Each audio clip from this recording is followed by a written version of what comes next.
मथुरा की शाही ईदगाह पर हाईकोर्ट का बड़ा फैसला। हाईकोर्ट ने ईदगाह को विवादित ढांचा घोषित करने से इनकार कर दिया है। इलाहाबाद हाईकोर्ट से हिंदू पक्ष को बड़ा झटका लगा है। हिंदू पक्ष की याचिका हाईकोर्ट ने खारिज कर दी है। शाही ईदगाह विवादित ढांचा नहीं, हाईकोर्ट की ओर से कहा गया है। हिंदू पक्ष ने दाखिल की थी जनहित याचिका। तो ये बड़ी खबर आपको बता दें, जहां इलाहाबाद हाईकोर्ट की ओर से हिंदू पक्ष को एक बड़ा झटका लगा है। बता दें कि मथुरा की शाही ईदगाह पर हाईकोर्ट ने ये बड़ा फैसला सुनाया है। हाईकोर्ट ने ईदगाह को विवादित ढांचा घोषित करने से इनकार कर दिया है। इलाहाबाद हाईकोर्ट से हिंदू पक्ष को ये बड़ा झटका लगा है। बता दें कि हिंदू पक्ष की याचिका हाईकोर्ट ने खारिज कर दी है। हाईकोर्ट का कहना है कि शाही ईदगाह विवादित ढांचा नहीं है। बता दें कि हिंदू पक्ष ने जनहित याचिका दाखिल की थी और विवादित ढांचा घोषित करने के साथ साथ 18 मामले कुल है जिन पर एक साथ सुनवाई चल रही है। ये बड़ी खबर आपको बता दें, लेकिन आज के इस फैसले से हिंदू पक्ष को बड़ा झटका लगा है। दरअसल पिछली जो सुनवाई हुई थी 23 मई को, उसके बाद कोर्ट की ओर से फैसला सुरक्षित रख लिया गया था। आपको बता दें कि 5 मार्च को एक याचिका दाखिल की गई थी जिसमें ये मांग की गई थी, राम मंदिर और संभल के तर्ज पर यह मांग की गई थी कि ये जो 13 एकड़ भूमि का ये जो पूरा विवादित मामला है, इसमें शाही ईदगाह को विवादित ढांचा घोषित कर दिया जाए। लेकिन आज जो बड़ा फैसला सामने आया है उसमें हाईकोर्ट ने इससे इनकार कर दिया है और हिंदू पक्ष को इससे एक बड़ा झटका लगा है। लेकिन दूसरी तरफ हिंदू पक्ष का कहना है कि वो लोग सुप्रीम कोर्ट का रुख करेंगे। बता दें कि शाही ईदगाह विवादित ढांचा नहीं है, यह हाईकोर्ट की ओर से टिप्पणी की गई है, फैसला सुनाया गया है। जनहित याचिका दरअसल हिंदू पक्ष की ओर से दाखिल की गई थी और इसके अलावा 18 कुल मामले हैं जो कि एक साथ उन पर सुनवाई की जा रही है। पिछली सुनवाई में फैसले को सुरक्षित रख लिया गया था। तो इसकी तुलना राम मंदिर की तुलना से यहाँ पर की जा रही थी, क्योंकि राम मंदिर का जो मामला था उसमें बाबरी मस्जिद को विवादित ढांचा घोषित किया गया था, चूंकि सालों साल से ये पूरा मामला चलता आ रहा था। 500 सालों का इतिहास था और प्लेसेस ऑफ वर्शिप एक्ट को भी उस मामले से दूर रखा गया था। लेकिन अगर शाही ईदगाह की बात करते हैं तो यहाँ पर हिंदू पक्ष की ओर से ये मांग की गई थी। दरअसल 5 मार्च को एक अर्जी दाखिल की गई थी। याचिका दाखिल करते हुए हिंदू पक्ष ने ये मांग रखी थी कि संभल के मामले में जिस तरीके से कोर्ट की ओर से विवादित ढांचा का उपयोग किया गया है, राम मंदिर में, बाबरी केस में भी इसी तरीके से ये जो फैसला सुनाया गया था, उसी तर्ज पर अब मथुरा में जो शाही ईदगाह है उसे भी विवादित ढांचा घोषित किया जा सके।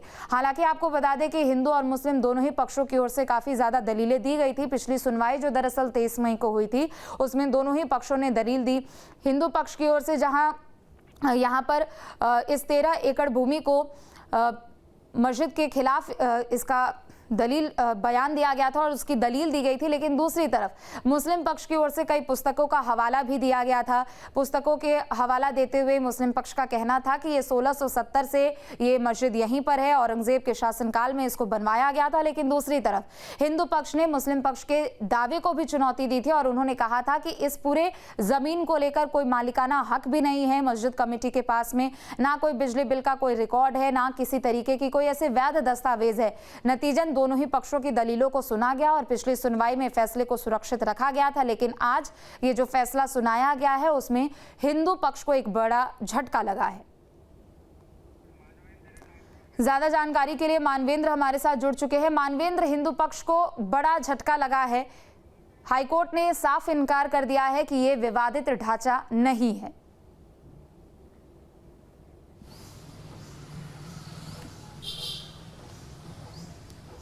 जी देखिए, जो हिंदू पक्ष की दलील थी, हिंदू पक्ष ये कह रहा था कि इस पूरे विवाद को, इस पूरे इमारत को, शाही ईदगाह परिसर है उसको वो विवादित ढांचा घोषित करें। तो इलाहाबाद हाईकोर्ट का ये मानना है, चूँकि इलाहाबाद हाईकोर्ट जो शाही ईदगाह और श्री कृष्ण जन्मभूमि विवाद में सुनवाई कर रहा है, जो 18 याचिकाएँ हैं उस पर सुनवाई कर रहा है और अभी सभी याचिकाएँ जो हैं वो उनमें जो वाद बिंदु है उसको तय करने की प्रक्रिया में है। ऐसे में जो याचिका है, ऐसा लगता है कि वो अभी प्रीमैच्योर स्टेज में इस तरह से कोई डिमांड करना कि इस पूरे विवाद को, इस पूरे परिसर को जो है वो विवादित ढांचा घोषित कर दिया जाए, तो हाईकोर्ट इससे संतुष्ट नहीं था।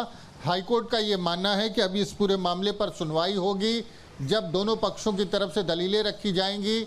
जो याचिकाएं, जो ओरिजिनल ट्रायल था जो मथुरा सिविल कोर्ट में चल रहा था, उसको इलाहाबाद हाई कोर्ट ने ट्रायल के लिए इलाहाबाद हाई कोर्ट ट्रांसफ़र कर लिया है और उस पर सुनवाई शुरू होने जा रही है। ऐसे में ये डिमांड करना गलत है और इसीलिए इलाहाबाद हाई कोर्ट ने जो एक हिंदू पक्ष के वकील हैं महेंद्र प्रताप सिंह, उनकी जो अर्जी थी A44 उसको रिजेक्ट कर दिया है, खारिज कर दिया है। तो निश्चित तौर पर एक कह सकते हैं कि हिंदू पक्ष के लिए एक झटका है, लेकिन अभी प्रीमेच्योर कंडीशन में है पूरा मामला हाईकोर्ट के सामने, और ऐसे में बीच से कोई डिमांड कर लेना, हाईकोर्ट उससे सहमत नहीं था और इसीलिए इलाहाबाद हाईकोर्ट ने उनकी इस अर्जी को, एप्लीकेशन को रिजेक्ट कर दिया है। जी बिल्कुल, चूंकि देखिए राम मंदिर और संभल के तर्ज पर इसे भी विवादित ढांचा घोषित करने की मांग की गई थी। 5 मार्च को महेंद्र प्रताप सिंह की ओर से याचिका दाखिल की जाती है और ये मांग होती है हिंदू संगठन की ओर से, और जो हिंदू पक्ष है उसकी ओर से ये मांग होती है कि इसको विवादित ढांचा घोषित किया जाए। लेकिन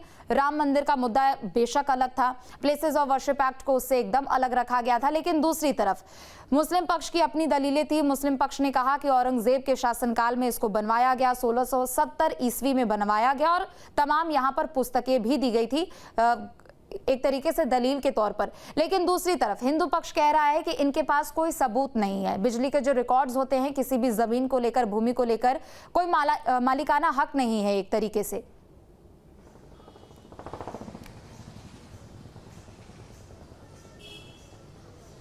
जी बिल्कुल, बहुत सारी दलीलें आएंगी, तमाम ऐतिहासिक तथ्य हैं, तमाम जो पुस्तकें हैं जो औरंगजेब के समय में जो उनके दरबारी थे, जो रिकॉर्ड का संकलन करते थे, जो सरकारी अभिलेख हैं, तमाम ऐसी चीज़ें हैं जो कोर्ट में प्रस्तुत की गई हैं। हिंदू पक्ष की तरफ से ये भी कहा गया है कि जो पूरी इमारत है उसमें जो शहीदगाह मस्जिद है उसमें तमाम प्रतीक चिन्ह ऐसे हैं जिसका संबंध हिंदू आस्था से है, और मस्जिद जो है वो मंदिर तोड़ करके वहाँ पर तामीर की गई है। और औरंगजेब के समय जो लिखित प्रमाण है उसमें स्पष्ट तौर पर यह उल्लेख है कि वहाँ पर कृष्ण का मंदिर था, भगवान कृष्ण का, उसको तोड़ करके मस्जिद बनाई गई है, जैसा कि राम जन्मभूमि मामले में हुआ, जैसा कि काशी विश्वनाथ में हुआ। तो तमाम ऐसे ऐतिहासिक प्रमाण हैं, तमाम ऐसे धार्मिक प्रमाण हैं। इसके अलावा जो स्थापत्य कला की बात होती है, जो आर्किटेक्चर की बात होती है, जो बिल्डिंग की बात होती है, वो उस तरह के प्रमाण भी हिंदू पक्ष की तरफ से दिए जा रहे हैं। हालांकि ये सब कोर्ट में जब सुनवाई होगी, जो सभी याचिकाएं हैं उस पर कोर्ट सुनवाई करेगा, और जो मूल वाद है, जो दावा है उस भूमि को लेकर के 13.37 जो एकड़ जमीन है उसको लेकर के ये कहा गया है कि भगवान कृष्ण का जन्मस्थल है और औरंगजेब के समय उसको तोड़ करके वहां पर मस्जिद बनाई गई थी। और ऐसा तमाम उन स्थलों पर किया गया था जहां पर हिंदू आस्था के बड़े केंद्र थे, चाहे वो राम की जन्मभूमि हो, चाहे वो कृष्ण की जन्मभूमि हो, काशी विश्वनाथ हो। तो ये चीज़ें लगातार तमाम मामलों में प्रमाणित होती आ रही हैं कि इतिहास के एक कालखंड में जब औरंगजेब जैसे जो कह सकते हैं धार्मिक रूप से बेहद कट्टर शासक रहे हैं, तो वो उसने इस्लाम के प्रचार के लिए तमाम ऐसे बड़े केंद्रों को ध्वस्त किया, वहाँ पर मस्जिद बनवाई और इस तरह से तमाम जो मंदिर हैं उनको गिराया। तो उसको वो सारे तथ्य भी कोर्ट के सामने रखे जाते हैं और उस हिसाब से कोर्ट फैसला लेता है। और ये सारी चीज़, इन सारी तथ्यों के ऐतिहासिक प्रमाण है। जो औरंगजेब के दरबारी जो लेखक थे, कवि थे, साहित्यकार थे, इतिहासकार थे, उन्होंने बाकायदा जो पुस्तकें हैं उसमें दर्ज किया है, वो सरकारी रिकॉर्ड में दर्ज है। तो इस तरह के तमाम प्रमाण मौजूद हैं जिससे ये स्पष्ट तौर पर साबित होता है कि औरंगजेब के समय तमाम ऐसे मंदिरों को, हिंदू आस्था के बड़े केंद्रों को ध्वस्त किया गया, मंदिरों को तोड़ा गया, वहाँ पर मस्जिद बनाई गई और प्रयास ये किया गया कि ज़्यादा से ज़्यादा लोगों को कन्वर्ट किया जाए, मुसलमान बनाया जाए। और उसी सिलसिले में इस तरह के विवाद खड़े होते हैं। तो हिंदू पक्ष का दावा है कि उनके पास तमाम ऐसे प्रमाण मौजूद हैं जो कोर्ट में, चूँकि अभी सुनवाई शुरू हुई है, ओरिजिनल ट्रायल जो हैं जो मथुरा में जिन पर सुनवाई होनी थी, अब इलाहाबाद हाई कोर्ट सुनवाई कर रहा है और वो समय समय पर ऐसे तमाम साक्ष्य हैं, प्रमाण हैं जो कोर्ट के सामने प्रस्तुत करेंगे और ये उससे स्पष्ट हो जाएगा राम मंदिर की बाबरी मस्जिद विवाद की तर्ज पर कि वहाँ पर भगवान श्री कृष्ण का जन्म स्थल है जिसको औरंगजेब ने तोड़कर वहाँ पर शाही ईदगाह मस्जिद का निर्माण कराया था। बिल्कुल, निश्चित तौर पर दोनों पक्षों की दलीलें भी हैं अपनी अपनी, लेकिन दूसरी तरफ चूंकि प्लेसेस ऑफ वर्शिप एक्ट का भी एक पूरा मामला है और देश भर में हम देख रहे हैं कि जिस तरीके से मंदिर तोड़कर मस्जिद बनवाने का ये जो पूरा क्रम है, प्लेसेस ऑफ वर्शिप एक्ट का ही ये पूरा एक क्रम है।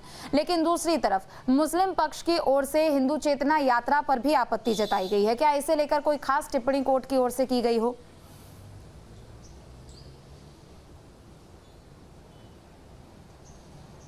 जी देखिए, हिंदू चेतना यात्रा को लेकर के लगातार मुस्लिम पक्ष की तरफ से ये दावा किया जाता रहा है कि माहौल खराब करने के लिए है, और चूंकि इलाहाबाद हाईकोर्ट में मामले की सुनवाई चल रही है, ऐसे में कहीं ना कहीं इस तरह के प्रयास से कोर्ट का ध्यान भटकाने का प्रयास हो सकता है। तो इसको लेकर के मुस्लिम पक्ष की तरफ से तर्क दिया गया था। हालांकि कोर्ट ने इस पर कोई टिप्पणी नहीं की, लेकिन मुस्लिम पक्ष लगातार इस विषय को उठाता रहा है कि जब ऐसे समय में जी ठीक है, बहुत शुक्रिया मानवेंद्र आपका तमाम जानकारियों के लिए। जहां भक्ति है हर शब्द में, कथाओं में छिपे हैं दिव्य रहस्य और ज्योतिष देता है जीवन को दिशा। धर्म से जुड़ी हर बातों को जानने के लिए हमारे चैनल स्तुति को सब्सक्राइब करें।